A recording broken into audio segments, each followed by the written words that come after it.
Hello everyone, Hachadino over here, and today we are going to be looking again at our build. If you don't remember, we are an Abyss Stacker Flicker Strike Warden, mainly because of the super powerful tinctures, but because there's also kind of a new axe that I wanted to try. And let's go into it. Here you have some footage of me doing delve. I have been trying to go down, nothing crazy, just like 200 or something depth. And now let's go into the build itself. I'm also going to, of course, showcase a map at the end of the video. So if you want to see gameplay, you can go into that and click the PoB that should be up there or at the beginning of the video. So we are level 93 Warden, and we're using the Spine Snatch. Of course, try to get a good rolled one. The most important one is physical, and then the attack speed roll. I got this one for like 2 or 3 divines in the morning. Maybe it's more or less now. Whatever. The old one that I was using. What are we shipping today? It's this one. A little bit less damage, as you might expect. And then there's a lot of ways to increase our damage. Now, one of the main increases of our damage is getting more Abyss Jewels. So you can see also in the clip that I had shown at the beginning that we also are not shooting the balls and losing our stacks. So right now, as you can see here, we get them, but don't lose them. If you watched the last video, you might know why, but I'm going to explain it again. We are using cross mage support and reserving almost all of our mana, making the cost higher than the current mana that we have. This is important that you kind of look at the mana itself. If you have a level 21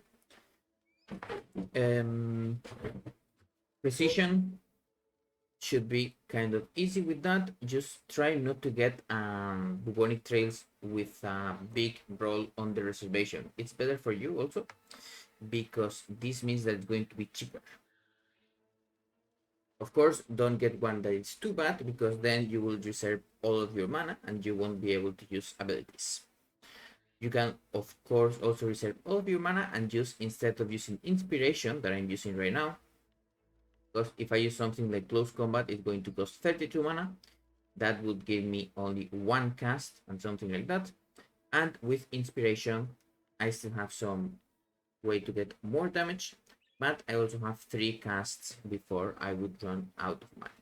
We also get some mana from our regeneration baseline, and also when we use breathing jars, we also get mana. Of course, because of this change, we have to get Blood Socket Blade, so when our tinctures are activated, we get up to 12. Instead of mana burn, it's going to get weeping wounds. Of course, you can still have to manually deactivate it and manually activate it every time. That's why I told you that we have less of let's say training wheels. We have taken all of those off. No more auto things, no more 20-second charges. I'm playing right now with only 3 frenzies because I got 2 cluster jewels.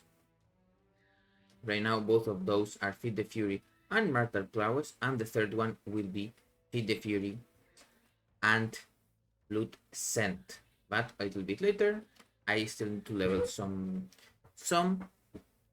around level 96 or 95.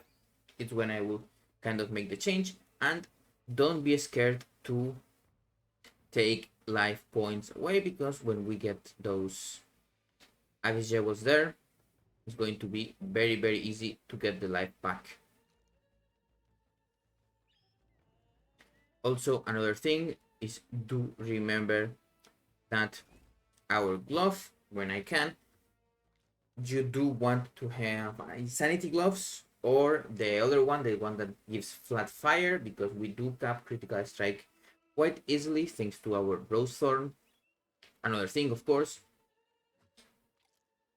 we do have new tinctures.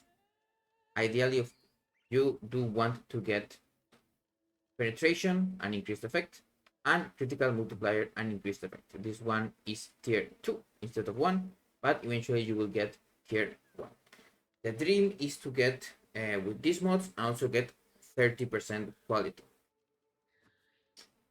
Uncorrupted, and then corrupted it can go up to 40.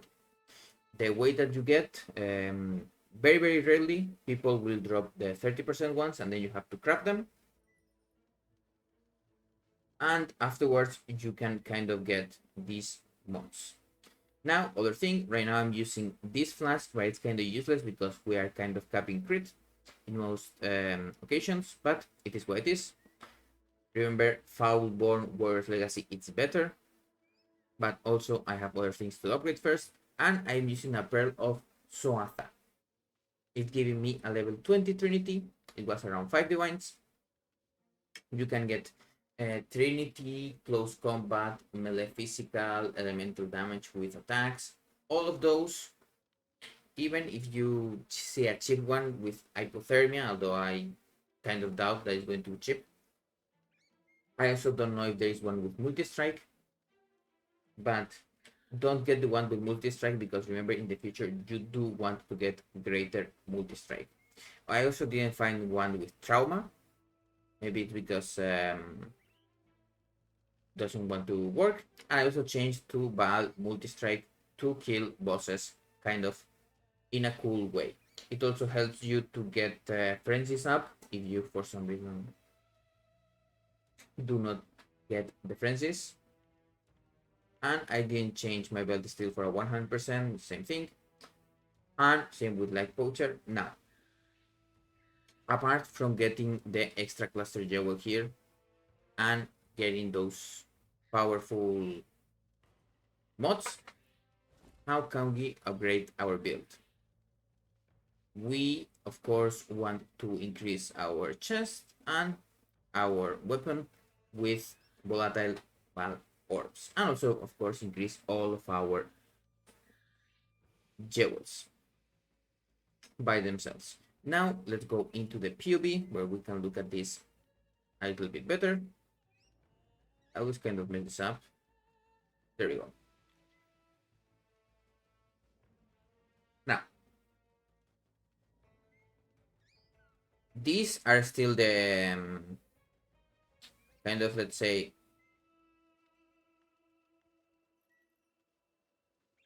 the stronger ones, as you can see here.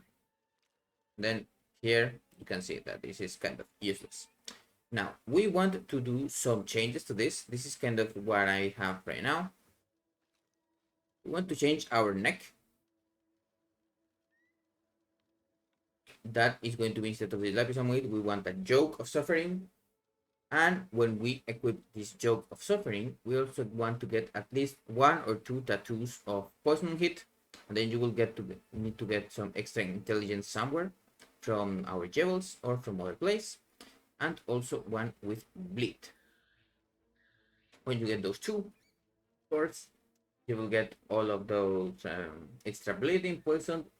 Usually enemies are always ignited, shocked, and chilled, so you don't need to care about that much.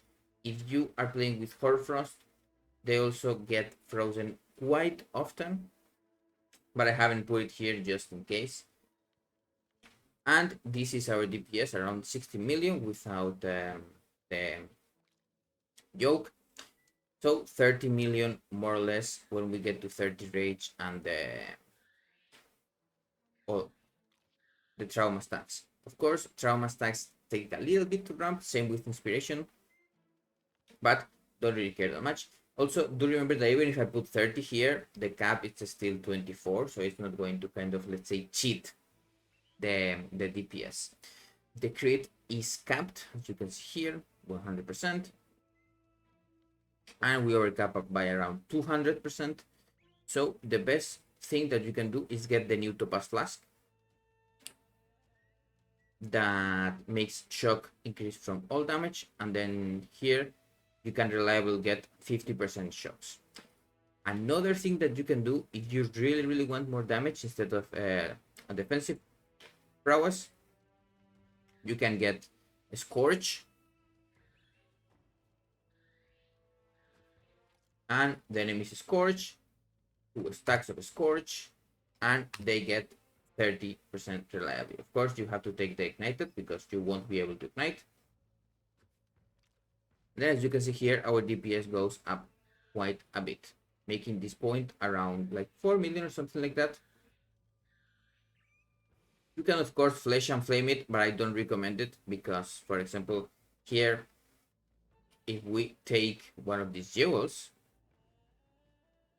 we do lose like almost 2 million DPS, and it's the same thing at flesh and flaming it. You could get Oath of Spring, but I don't recommend it also because you would need like a lot of attacks to get on the level. Now, one thing that you can do is also get the rune of warp, so the trauma stacks last longer and buffs in general last longer. That's also a very good increment on the build. And then that is almost everything. Just keep upgrading your abyss jewels. These are still very like normal. You will see a lot of abyss jewels that only have 4 mods or 3 mods. I still need to exalt with the ship and then use the Merrick's Ducat. Also, actually, Elder Slam my gloves. Like if you see here, we could get 70% increased critical multiplier, or we can get even, let's go into those gloves, the murder mitts.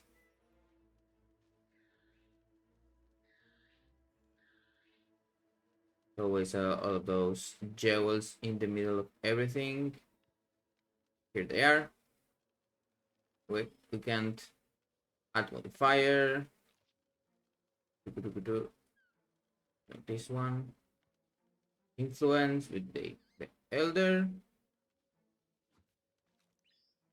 And we could add the extra 70% multiplier on the jewels. Of course, I'm not going to put it here because it's very annoying now. I thought it was easier, but don't worry about that. I am going to leave the yoke and the tattoos there. And of course, let's take the scorch off. But just so you know, this is without the avatar of the wild. We are not unbound. If we go super unbound, we get almost 100 million in less than 1 week. That is kind of good in my opinion. One thing that you can do also, you can take the power charges off, and you can see that even without the power charges, just getting the mark on the mob, we are still overcapping by 62%.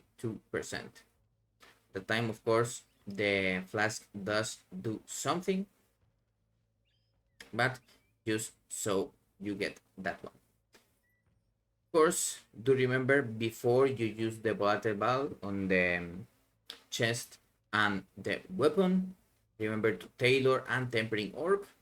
For the chest, you want at least 8% increase of life modifiers. I kind of goofed up and I got 6 instead of 8.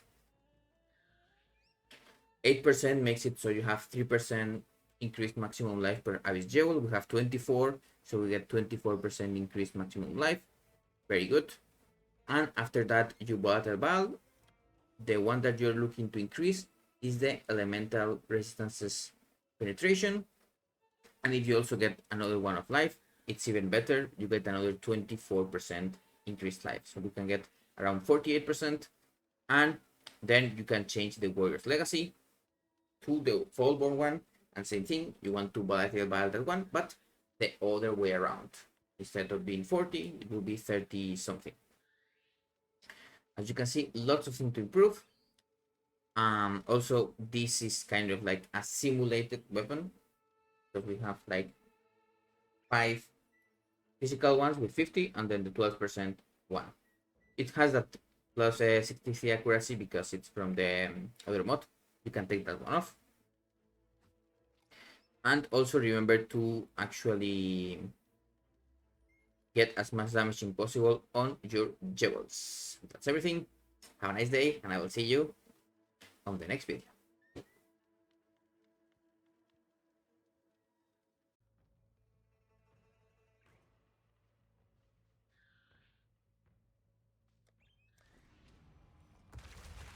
This is a little bit of B-roll because when I was actually kind of filming the video about the map, let's say that I forgot to actually enable the video, so I was just talking with the PoB window there. So by the power of editing, we are here. As you can see, most mobs do not prove that complicated, but you do need to remember to activate and deactivate your tinctures. I'm leaving the loot behind, as I said before.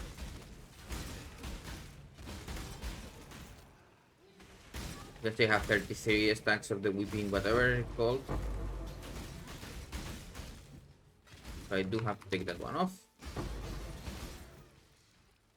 You can let it stack a little bit. Like, it doesn't get super dangerous unless you have like 40 or something like that. You still do get a lot of life back from the life on kill and other things.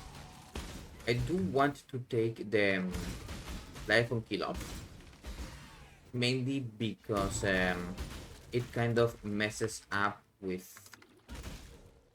leech.